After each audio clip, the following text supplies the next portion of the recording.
Bonjour à tous, dans cette vidéo, on va voir comment grâce à ce boîtier, on va pouvoir scanner rapidement l'ensemble des chakras et voir lequel est bon et lequel nécessite une correction.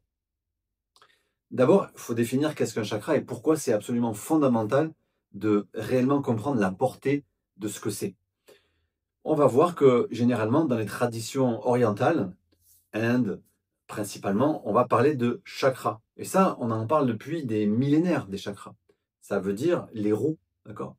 Hem, En fait, ici, je veux dire en Occident, on parle également des chakras. Simplement, on va plutôt parler des plexus endocriniens.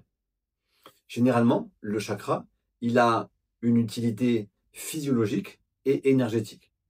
On a 7 chakras principaux qui se trouvent le long de notre colonne vertébrale. On va partir du premier chakra, qui est de couleur rouge, et on va monter jusqu'au septième chakra, hein, qui est le sommet. Donc, vous voyez, on part du bas de la colonne vertébrale jusqu'au sommet du crâne, c'est le chakra numéro 7. Et celui-ci, il a une couleur plutôt violette. D'accord?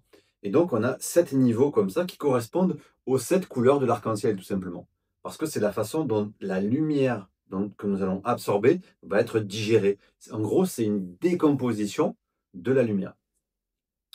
Ces chakras sont absolument primordiaux pour se maintenir en bonne santé et pour également avoir un très bon système immunitaire.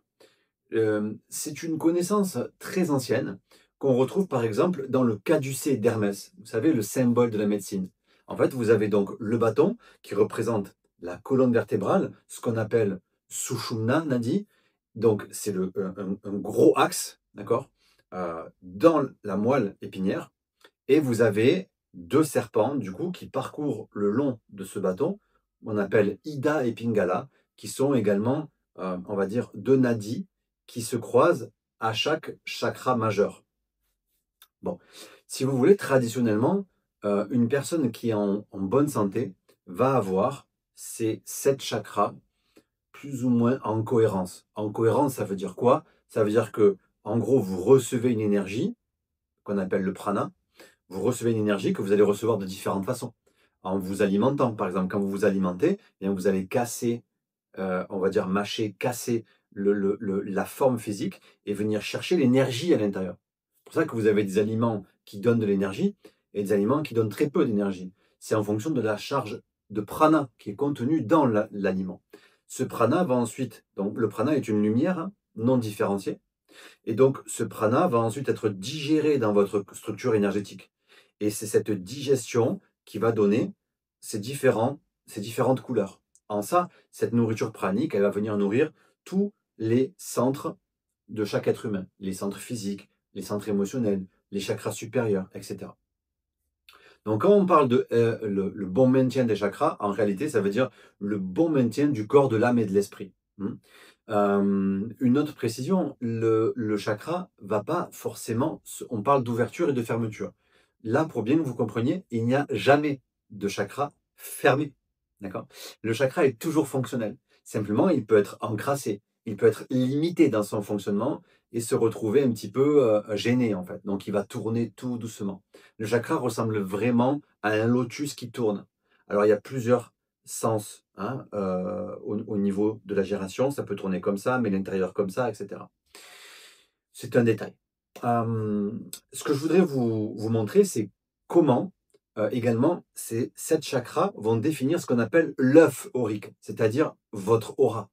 Quand vous avez ces 7 centres qui sont bien déployés, bien alimentés, vous avez un œuf aurique autour de vous, c'est-à-dire un œuf de lumière. On le voit dans certains films, c'est assez bien représenté. On peut le voir par exemple parfois dans la manipulation énergétique de films comme le Docteur Strange, ou on peut voir également dans le film Little Buddha, je crois, quand le Bouddha s'éveille, on voit effectivement l'œuf aurique parfaitement harmonisé. Également, on peut voir ces représentations un petit peu lorsqu'on a, vous savez, l'auréole des seins. En réalité, si on prend le centre de cette auréole, on tombe sur la glande pinéale, d'accord? Mais ça veut dire simplement que l'aura de la personne, elle est bien, bien déployée. Euh, donc, cet œuf aurique, c'est le système immunitaire. C'est votre système immunitaire. Si vous avez un œuf aurique bien déployé, tout ce qui va être agression, bactérien, parasitaire, bien, va bloqué va être repoussé par votre champ d'énergie. A contrario, si votre champ énergétique est un petit peu plus raccourci ou décalé, eh bien là, à ce moment-là, on peut aimanter des parasites, des bactéries, des situations difficiles beaucoup plus facilement. En biorésonance multidimensionnelle, on va utiliser le synchromètre, qui est vraiment l'outil de détection.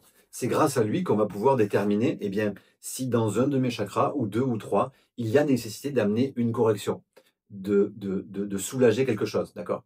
Donc, on va passer tout de suite à la phase pratique. Allons-y.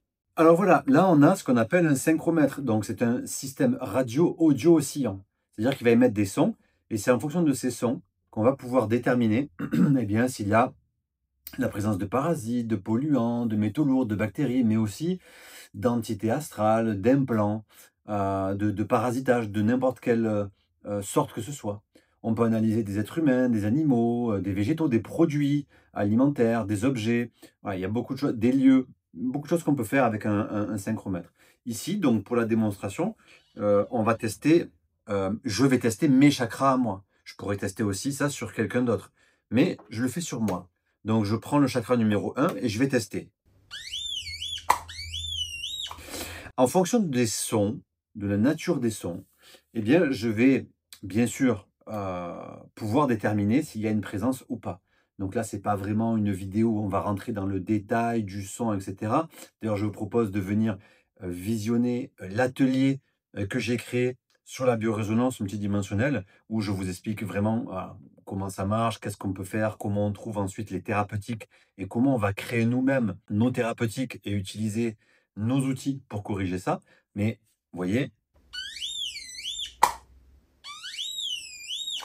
grosso modo, les sons sont relativement plats. Donc, il n'y a pas de résonance. Si je prends le chakra numéro 2 et que je viens tester, là oui, le son est nettement plus aigu sur les dernières phases. Ça veut dire que mon chakra 2 est perturbé. Je le mets de côté. Et puis, je continue, bien sûr. Je vais tester le chakra 3. C'est correct. Vous voyez, le son est plat. Donc, ça veut dire qu'il n'y a pas de résonance, c'est-à-dire que mon chakra se comporte bien. Le numéro 4.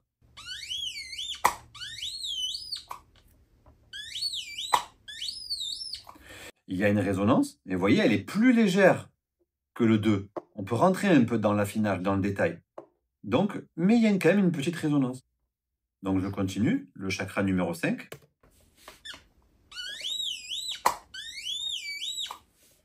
C'est OK. Le numéro 6. C'est OK. Le numéro 7. Et c'est OK. Ah ben voilà, on peut quand même dire que mon chakra 2 et mon chakra 4 sont en polarisation négative, c'est-à-dire qu'ils ont un déséquilibre. Voilà. Donc maintenant, bien sûr, derrière, il peut y avoir la recherche d'outils qui vont venir corriger, qui vont venir améliorer le fonctionnement de ces deux chakras. Pour voir quelle thérapeutique pourrait fonctionner, c'est-à-dire comment est-ce que en quelques secondes, je peux rééquilibrer ces centres qui, comme je le rappelle, sont fondamentaux pour mon système immunitaire, la distribution de mon énergie vitale, le maintien de mon aura. Eh bien, en quelques secondes, je peux corriger ces problèmes immédiatement. Ça va me prendre vraiment moins de 3-4 minutes. Pour que vous puissiez découvrir cette solution, je vous invite à venir en description visionner l'atelier sur la biorésonance multidimensionnelle où je vous montre comment trouver les solutions pour rééquilibrer cela. Si vous souhaitez m'encourager dans mon travail, n'hésitez pas à liker, à partager ou à vous abonner à la chaîne si ce n'est pas déjà fait. Et je vous dis à très bientôt dans la prochaine vidéo.